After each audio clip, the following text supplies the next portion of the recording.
Welcome back to Feel Good Breakfast Show. This is Expresso. You're live at S3, and there's nothing that stops you in your tracks, quite like a headache or migraine. And with summer in full swing, we want to make sure the entire family can be out and about. And here to discuss the symptoms of and treatments for cluster headaches and migraines is general practitioner Dr. Leila Kasim from C Med Health. Dr. Leila, it's great to have you here. Thank you for having me. I feel like we need to first unpack what the difference is between cluster headaches and a migraine. So it's good to have a holistic approach to things and understand what a headache is. Yeah. Headaches can be caused by a number of things, whether it's high blood pressure, whether it's trauma, head injury, and then obviously you get different classifications of headaches, so migraines and cluster headaches.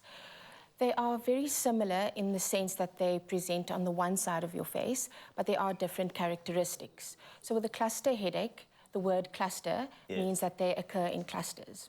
Okay. It's usually a short duration that you experience the headache. It's a sharp pain that you feel on the one side of the face, and then it happens in a set period of time.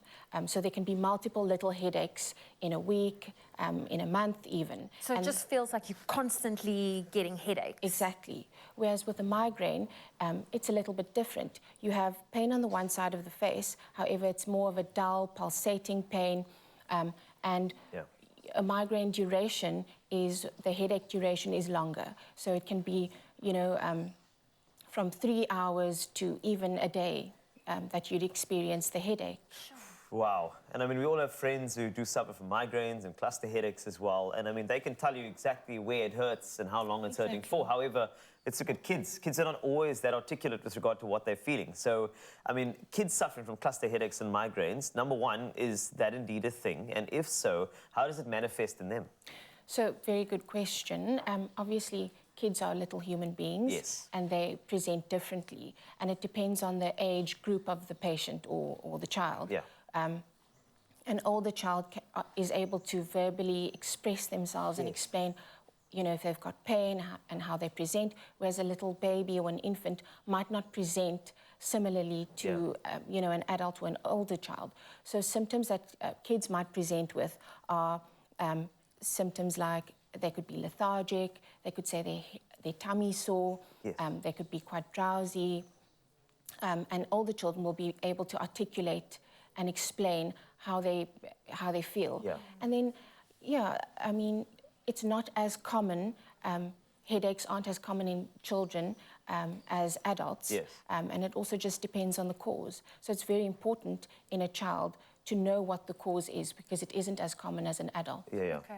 Are there common associations between, especially in children, between headaches and fevers, and why is it so important that we, treat the pain and the fever? Yes.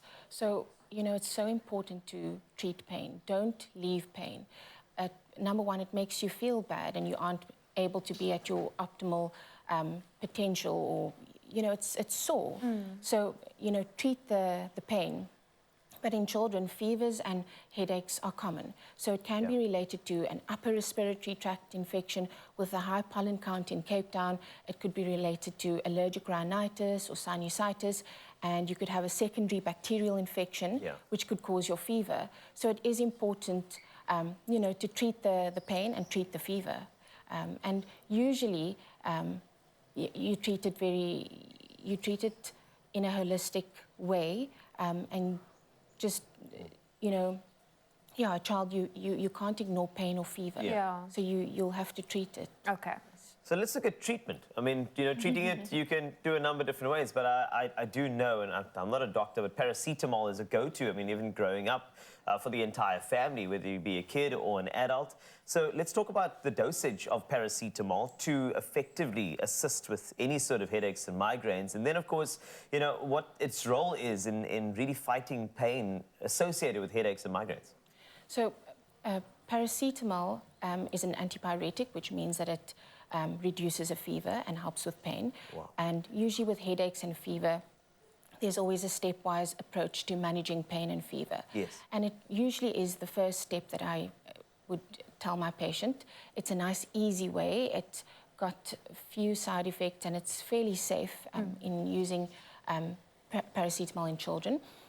It also depends on the weight in terms of how you're going to dose. So with children, younger children, you always chat to your practitioner or your doctor if you're unsure about how to, what dose to give the child. But generally it's about 10 milligrams per kilogram. Okay. And then according to the syrup for a child. And then for adults, it would be your 2 paracetamol tablets, which is about 1 gram. And then you'd usually give the paracetamol in increments of 4 to 6 hours, and whenever you have the pain and fever. And then there are other ways that you can manage fever, so pharmacological and non-pharmacological. Yeah. Dr.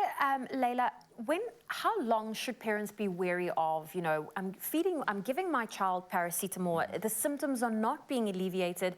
How long should we continue that route before we actually decide, you know what, maybe it's best to go to the doctor? So with parents and their kids, I always say that the parents, your gut feeling, always trust your gut. And if you are unsure about any symptom in your child, go and chat to your healthcare practitioner. It's never wrong to do that. Yeah. But there are danger signs associated with fevers in a child.